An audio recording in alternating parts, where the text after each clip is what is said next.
अनादिकाल से मनुष्य के अंदर में एक ही इच्छा रही है और वो है कंट्रोल करने की इच्छा।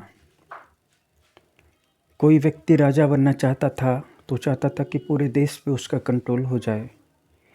कोई व्यक्ति अपने कबीले पे कंट्रोल करना चाहता था और कोई अपने परिवार पे कंट्रोल करना चाहता था। चाहता था कि उसके भाई, उसके पुत्र, उसकी पत्नी या उसकी पत्नियाँ, पहले बहुविवाह की भी प्रथा प्रचलित थी कई जगहों पे, तो हर एक पर कंट्रोल। आज ये कंट्रोल दूसरे तरीके से किया जा रहा है। आप जो न्यूज़ देखते हैं, आप जो एडवर्टाइजमेंट देखते हैं टीवी पे, अपने स्मार्टफ़ोन में, हर जगह पे आपको बताया जा रहा है कि ये नया स्मार्टफ़ोन ले लो, ये तुम्हारी ज़रूरत है, तुम्हारा पुराना स्मार्टफ़ोन बेकार हो चुका है। या तुम भी मुंबई में एक फ्लैट ले लो, या तुम भी दुबई में एक फ्लैट खरीद लो। तो ये सारी कुछ ज़रूरतें ऐसी हैं जो आपको साइकोलॉजिकली ब्रेन वॉश करके आपके अंदर में फीड की जा रही है, यानी कि ईजाद किया जा रहा है इनका। यहाँ पर जो लोग दूसरे लोगों के द्वारा किए हुए ब्रेन वॉश में नहीं आते हैं, दूसरे लोग कितना भी उनको झांसे में ले, वे दूसरे लोगों के झांसे में नहीं आते हैं, तो ऐसे लोगों का शनि बहुत स्ट्रांग होता है, तर्क शक्ति स्ट्रांग होती है। और अगर आपके जीवन में अपना कोई गोल नहीं है तो स्वाभाविक है कि आप दूसरों के लिए काम करेंगे। तो मंगल का स्ट्रांग होना बहुत ज़रूरी है अपने जीवन में अपना कोई गोल होने के लिए। और इन सारी बातों में सपोर्ट लाइन के रूप में सूर्य की शक्ति काम करती है कि प्राप्त तो सभी करते हैं, लेकिन कुछ लोग दबे दबे रह करके जी हुजूरी वाले स्टाइल में जीवन जीते हैं, और कुछ लोग बिना किसी के सामने झुके, बिना चापलूसी के अपनी ज़िंदगी में वो सब कुछ प्राप्त कर लेते हैं। तो आदिम मानव के अंदर में जो कंट्रोल करने की इच्छा थी,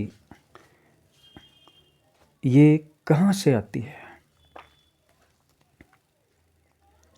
और क्या ये आपके अंदर में होनी ज़रूरी है? देखिए, आपका दिमाग इस तरह से वायर्ड है। आपके दिमाग को प्रकृति ने जब बनाया तो ये इस तरीके से वायर्ड है कि आप नए-नए फ्रंटियर्स की खोज करेंगे। पुराने ज़माने में जब जनसंख्या कम थी और जंगल बहुत ज़्यादा थे, तो लोग जंगलों में जा कर के जंगलों में लकड़ियों को काट करके, पेड़ों को काट करके बस्तियाँ बसाते थे। अब हर जगह जंगल घूम लिए गए हैं और बहुत सारे पेड़ भी काट दिए गए हैं और जनसंख्या बहुत ज़्यादा बढ़ गई है। शहर, मझोले, बड़े छोटे शहर, कस्बों और गाँवों की संख्या में बहुत ज़्यादा इजाफा हुआ है। तो अब इंसान कहाँ जाए? तो अब ये दूसरे ग्रहों की ओर सोचने लगा है, देखने लगा है। मतलब खोज अभी भी जारी है, बस फ्रंटियर बदल गया है। अब पृथ्वी के अंदर नहीं बल्कि पृथ्वी के बाहर। क्यों? जैसा कि मैंने पहले कहा कि आपका दिमाग इस तरह से वायर्ड है कि ये एक्सप्लोर भी करेगा और कंट्रोल भी करना चाहेगा, अभी भी है। और जिस चीज़ को समाज रोकेगा करने के लिए, उस चीज़ को और ज़्यादा करना चाहेगा। और समाज के रोकने के पीछे भी वजह है, क्योंकि इससे बहुत ज़्यादा एनिमल इंस्टिंक्ट एक्सप्लोड हो जाएगा और समाज में केओस फैल जाएगा। इसीलिए चोरी छुपे वही काम लोग करते हैं।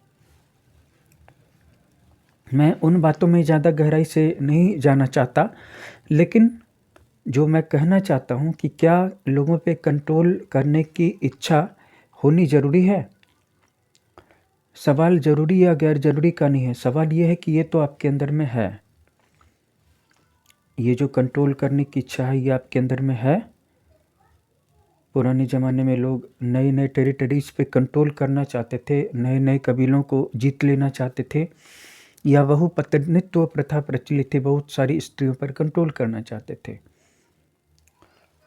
अब आपकी जन्म कुंडली में जिस तरह के भी ग्रह बैठे हुए होंगे, आप भी उसी तरह से सोचना शुरू कर देंगे। अगर केतु डोमिनेंट कुंडली है तो आप कहेंगे अरे रहने दो, मुझे इससे क्या, इतना लेकर के क्या होगा। ये अलग बात है कि वो चाह भी ले तो प्राप्त नहीं कर पाए। और राहु ज़्यादा से ज़्यादा चीज़ें खरीदना चाहेगा, प्राप्त करना चाहेगा या उन पर अधिकार करना चाहेगा। एक राहु प्रभावित लड़के की फ़ोन लिस्ट में बहुत सारी गर्लफ्रेंड्स के नंबर्स होंगे, कॉन्टैक्ट्स होंगे। एक राहु प्रभावित जातक बहुत सारे मकान खरीदना या बनाना चाहेगा। उसके पास गाड़ियों की संख्या, कार्स की संख्या भी बहुत ज़्यादा होगी, कपड़े भी बहुत ज़्यादा होंगे। वो जो परफ्यूम लगाएगा उसकी भी एक वैरायटी होगी। अगर आप अपने बारे में ये जान लेते हैं कि आप राहु प्रधान जातक हैं या केतु प्रधान जातक हैं, तो ये आपके लिए ही अच्छा रहेगा, क्योंकि इसके बाद आपके लिए आपके फ्यूचर को हैंडल करना आसान हो जाएगा।